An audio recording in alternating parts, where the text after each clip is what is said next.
So, the answer to the questions of all questions: what is true regardless of any doubt, regardless of any relative experience that you're having? What is true in all moments? What is the same in all experience? And the answer, I will give it to you directly, and then we will explore why it is the case that this is the real answer, the real truth, and maybe even the only truth we can know directly. And the truth is that you know in every moment is I am. I am. Just I am. Not I am this person, not I am this function, not I am a human, not I am whatever. It's I am. And this I am, what is the one quality that it has that also cannot be doubted?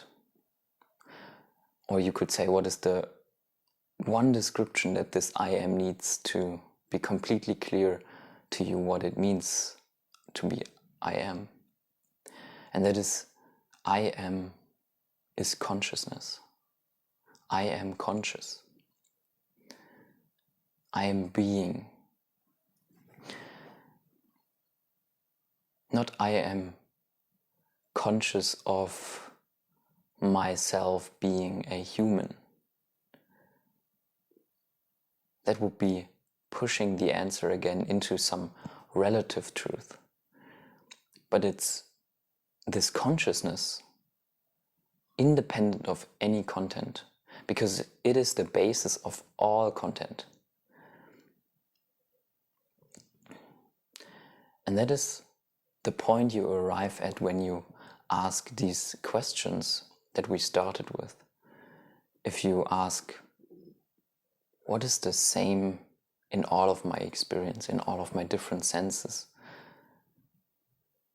You arrive at a point where you realize that the qualitative differences between those different modalities that we experience the world with, that they are kind of superficial differences. But the basic quality, the real fundamental existence they all have is consciousness. It's the experience of them. The most profound aspect of all of these experiences is I am experiencing them. And now is the point where it really gets tricky with language. But it's not different from the experience. The I am is the experience. I'm not saying I am having the experience of seeing an object. No, when you contemplate your experience long enough, you will realize that the object arising, the process of perceiving the object, and the perceiver of the object, that they are really one and the same. Or you could even say that they are only conceptual. All of these three aspects of your experience, they are not actually there. They are just ways to differentiate different qualities of experience, different aspects of the experience. But the real experience that you are always having and that is always true is just consciousness manifesting itself as whatever you are experiencing, seeing, hearing, all of these different appearances that it makes. And that's really enlightenment. And now you may also get the idea what is between your current state and the enlightened state. It is not that truth isn't there, because by definition, truth is the only thing that's there. Truth, there cannot be anything else but truth. Even that conceptualization, that illusory idea that you have of the world, that is so-called keeping you from realizing your true nature, your true self, even that is in truth.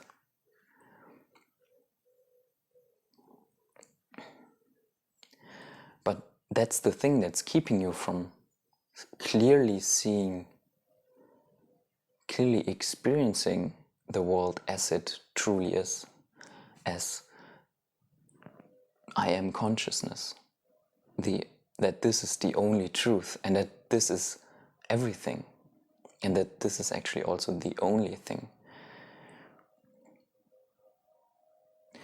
And for some of you, it might be helpful to approach this from a very rigorous, scientific, give me the proof perspective.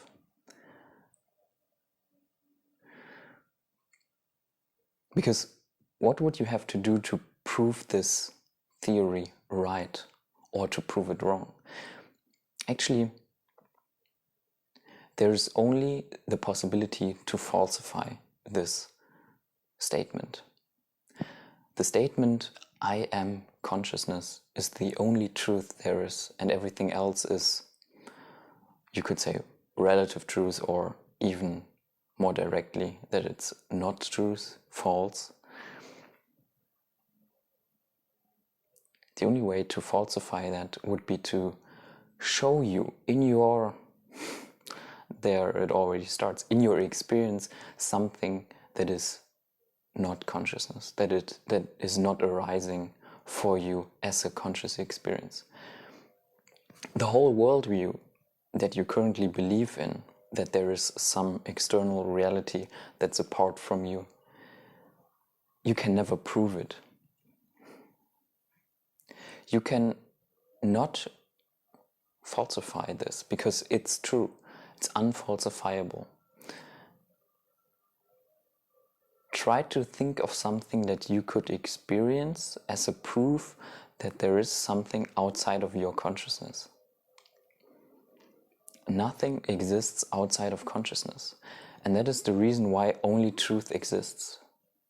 By definition, untruth is not true or doesn't exist.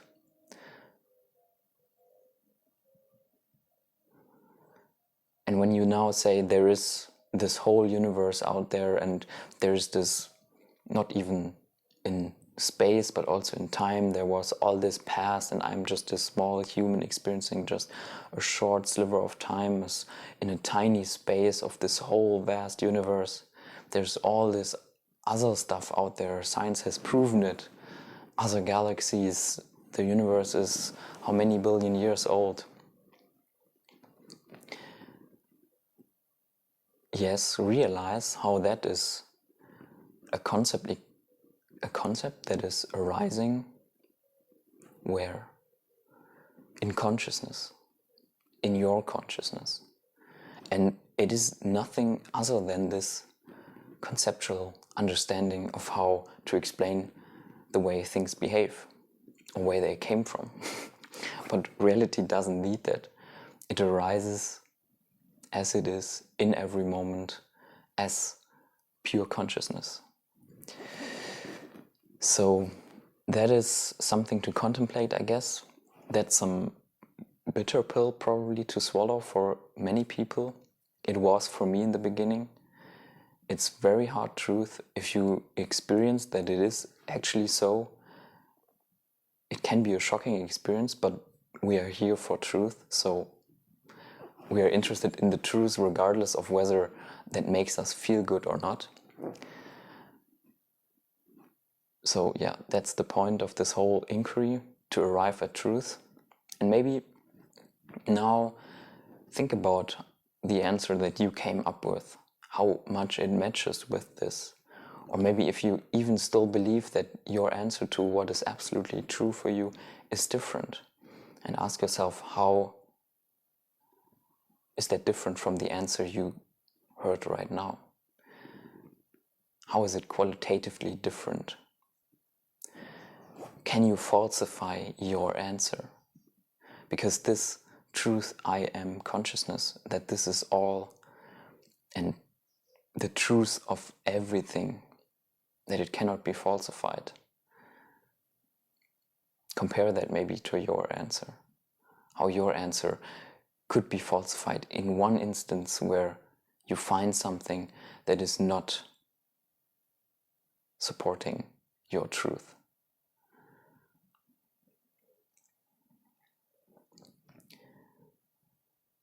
And maybe also when you're, and I know most people are stuck in this worldview of there is this real physical universe existing out there and I am this human being inside of it. Maybe something that will help you to see how that's probably not true is, or not probably, how that's not the truth, is that was our biological, evolutionary drive to motivate us. It's a pure replicator. It's a mental, you could even say virus, but no, it's really like a program that pushes us as biological beings to survive, to do something. And this drive to survive is not aligned with truth. You could even say it's in the opposite direction of truth. Survival doesn't have the interest to present you with truth. Survival presents you with whatever idea that makes you replicate, survive, even replicate the idea itself. If an idea, if a worldview is successful in replicating itself, then that is evolution, survival happening in the psychological space. And how do these worldviews make themselves replicate and really survive over the generations and long term? They have a purpose for us. They make us feel good. It's not about truth. It's about how they make you feel and how they make you more functional in a sense for survival purposes. If you can, this worldview that it's out there, that gives you meaning, it gives you the sense of, okay, what I'm doing is not just like a dream in something in consciousness, no, but it actually makes some difference because the world out there really is real. It's real in the sense of the relative truth, you could say, yes. But it also makes you not ponder these questions more and go down these rabbit holes that only bring you truth but not survival. They give you the ready-made answer, you settle for that, and then you can go on surviving. That's their purpose. Okay, this was like a few minutes now of going on this tangent, why actually we believe in the worldview that we grow up in, physical reality out there, me, small human being in this vast universe, and how it still is so effective in surviving. Because truth and survival they can align, but very likely they do not. Because truth and survival, they are completely different goals. And we are lucky if they align.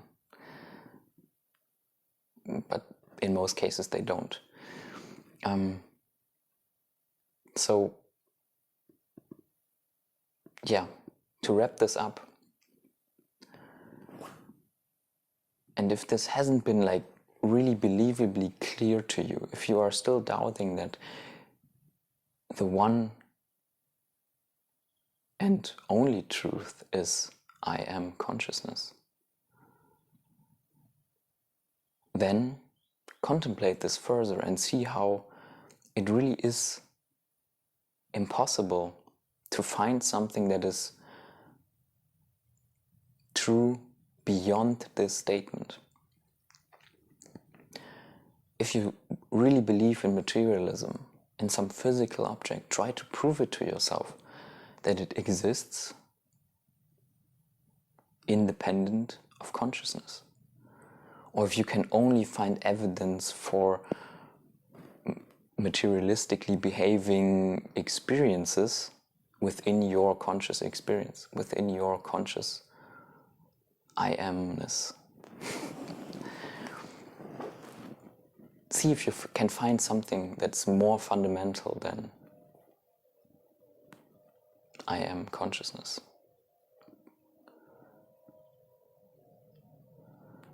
And take it into your meditation. See where seeing and hearing meet, where they are the same. And if you can do that, you will have the direct experience of this truth. And then the work continues. It's about clearing your whole mental worldview, the whole model that you are carrying around and interpreting every situation with, to clear that out from illusions. And that's a continuous process. That's something you do in meditation, even after enlightenment. That's why I still meditate. I have so many false beliefs still in me. They are very subtle, but they run very deep. They are attachments. And that's why the work of meditation continues and can take a lifetime to complete. To really erase all illusions from your mind, to clarify the filter, to make your mirror as clean as possible, to reflect this truth so clearly that it's your living reality in every moment. I hope this gave you some insights. If you are interested in really diving deep into this topic, in discovering your true self, in building the habits that will make this truth clear for you and bring all the benefits that come with living in truth, then check out my upcoming retreat at the last weekend in August. I hope to see you there. Thank you for watching and see you soon.